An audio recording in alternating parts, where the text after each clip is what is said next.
Korea marked its 74th anniversary of its liberation from Japan's colonial rule on Thursday. This year's National Liberation Day came amid perhaps the worst Seoul-Tokyo relations we have seen in recent memory, and at the heart of the frictions lie decades-old historical issues.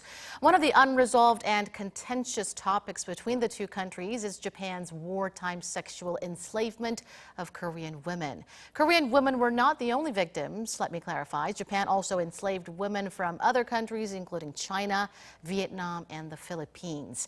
As such, the term comfort women comprise victims from various countries. And today, I have a very special guest who was at the forefront of finding justice for these victims and who authored a U.S. resolution that called for Japan's official acknowledgement and apology for its wartime atrocities. He is none other than former U.S. Congressman and current member of the Comfort Women Day Organizing Committee, Michael Honda. Thank you so much for coming in today. It's a pleasure to be here. Again, thank you for making time for our viewers despite your busy schedule. I hear it's not the first time you visited Korea, but I'm sure this year's visit must have been all the more significant because the world is zooming in on the Seoul-Tokyo tensions that was triggered by historical issues. Tell us more about your trip. Well, I'm glad you faced it that way because I think that the political leadership of Japan has brought more attention to the issue that he cares not to talk about. But what brought us here to Seoul was the unveiling of the statue of three girls and the harmony that was represented by the Kim Hak-sun. And we wanted to celebrate August 14th along with the unveiling of this memorial with the sponsorship of the City of Seoul and the Kim Family Foundation. And so we're all here to do that and promote the story and the effort to get an apology from Japan. Now, you've met with victims of Japan's wartime sexual slavery this year as well. What kind of discussions did you have with them?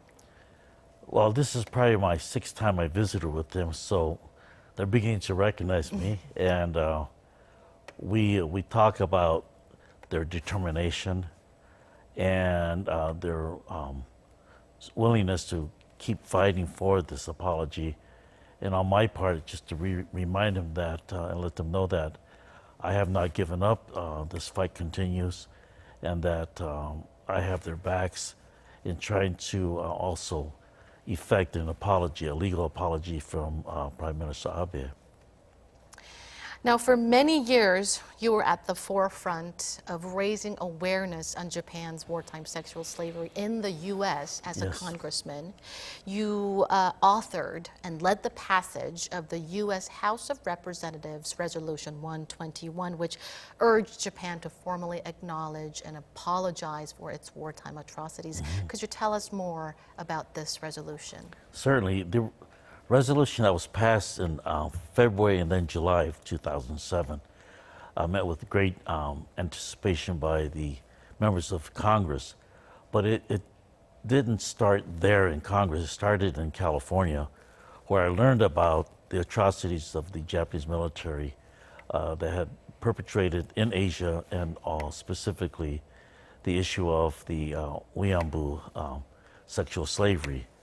And it was an atrocious act, and it drove me to really feel responsible to make sure that more and more people learn about what had happened from the 1930s to 1945. And so, but there was a lot of pressure by the Japanese government through the lobbyists. I didn't know about it, but and there was a lot of work on behalf of the Korean American diaspora, and they came from all parts of the country and from Canada and many from South Korea that lobbied for the passage of Resolution 121. But the key thing was the party that was in power when I got there in 2001 to 2006 was another party that suppressed this issue. And in politics, if you don't want it, it doesn't come up. But in 2006, the Democratic Party took power, And this became the very first issue that we put on the agenda, and it passed in July 2007. I'm sure Japan must have flexed its muscles where it can to stop this resolution from passing. And they continue to do so. Now, I hear the Speaker of the U.S. House of Representatives, Nancy Pelosi, also strongly supported the resolution. But what do you think was the strongest momentum that got this resolution passed? I think it was through the groundwork and the grassroots work of the Korean American diaspora that went and visited with people like Nancy Pelosi. And Nancy Pelosi, being a woman herself, understands what it means to be victimized during times of conflict and natural disasters as a woman. And so that became a very powerful motivation for her to support this issue. But it wasn't met with 100% support from Congress, but we did get it passed, and it passed the floor with a unanimous voice vote. Well, we really respect for your efforts to getting the resolution passed and raising awareness of the issue in the U.S. Now, a number of comfort women victims, including Lee Yong-soo 할머니 and the late Kim Gun-ja, testified at a hearing in Washington in 2007.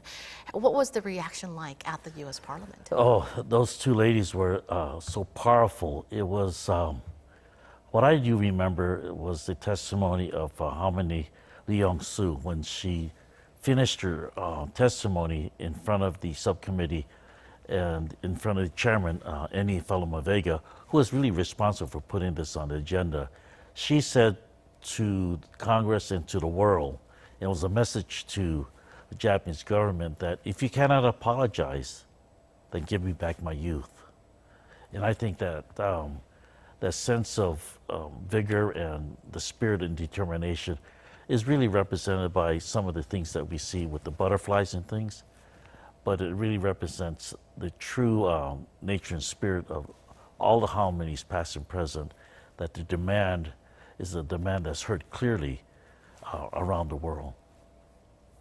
I'm sure their testimony touched the hearts of many there. It touched the members of Congress there who listened to her speech, and they could not speak clearly because they were very emotional about it. And I think that it still makes us emotional to remember what the words were. Now, your efforts didn't stop there. You're still making sure that the victims' voices are being heard, and you still continue to urge Japan to make an official apology. But you've also mentioned that the U.S. is also responsible in resolving this comfort women issue. How so? Well, I think our government can be a little bit more active, more persuasive, using their position not only in Japan but in Asia in general. And in 2014, we did pass the same resolution, but put it into appropriation bill that became a law that requires the executive branch to make a better effort, that required the ambassador here, Carolyn Kennedy, to be more forward on this issue, and the Secretary of State, Hillary Clinton, who publicly stated that Weeaboo, comfort woman, is a misnomer. It is really sexual slavery, and that raised the issue a little higher. But we can do more, and I believe that the reliance by the State Department on the peace treaty between Japan and the U.S. has a lot to do with it. And I think the Japanese government, the LDP, relies a lot on their interpretation of the peace treaty and their reluctance to move forward. It's no secret that Japan continues to slap economic restrictions, trade restriction against South Korea in retaliation to South Korean Supreme Court's ruling last year on Japan's wartime forced labor. How do you see Japan's latest moves? I'll be very undiplomatic, and I think that his move is what I would call a bit of Trumpism, where something unrelated to economy and trade comes into the picture, and using that issue as a reason for slapping barriers. And I think that the patience that the executive branch here in South Korea is exhibiting is commendable, and that they're working their way through this issue, knowing full well. But I think what's important is that the news media covers this in a way that it allows the world to see the rationale behind Prime Minister Abe's determination to put up these barriers, to see that rationale, and that people with some sense will understand that there's a mismatch. And he's raising the issue of forced labor by the courts as a reason for creating these barriers. Now, you were an educator before you became a U.S. congressman. You've also stressed the importance of appropriate and the correct history education. How are the schools in the U.S. teaching about Japan's dark history? Certainly. Well, I'm 78, so I was a victim of our own country's misstep on the internment of Japanese Americans during World War II. Our government made a mistake. We fought for an apology, but at the same time, we knew that once we got the apology, we had to teach our children the history. So we put that in our history books, and it's still a struggle, even in our own country, but we're making grounds where we can teach that that information. And so it is that we should be doing this also about South Korea, about the Japanese imperial behavior in Asia. We know a lot about what happened in Europe, and how the Nazi Party had extended their atrocities, visiting the atrocities upon the Jewish community there. By the same factor, we should do that in our country to teach our youngsters the terrible battles that went on in the Pacific, but also the atrocities that was visited upon the victims of the military in Asia, Unit 731, the comfort women, the POW's use in forced labor in the Japanese companies. Those things need to be taught so that the mistakes are not repeated again. Now, what would you say is the key to resolving this decades-old historical issue of comfort women, as well as other unresolved historical issues between South Korea and Japan? I think programs like this is important to have this information out in the public.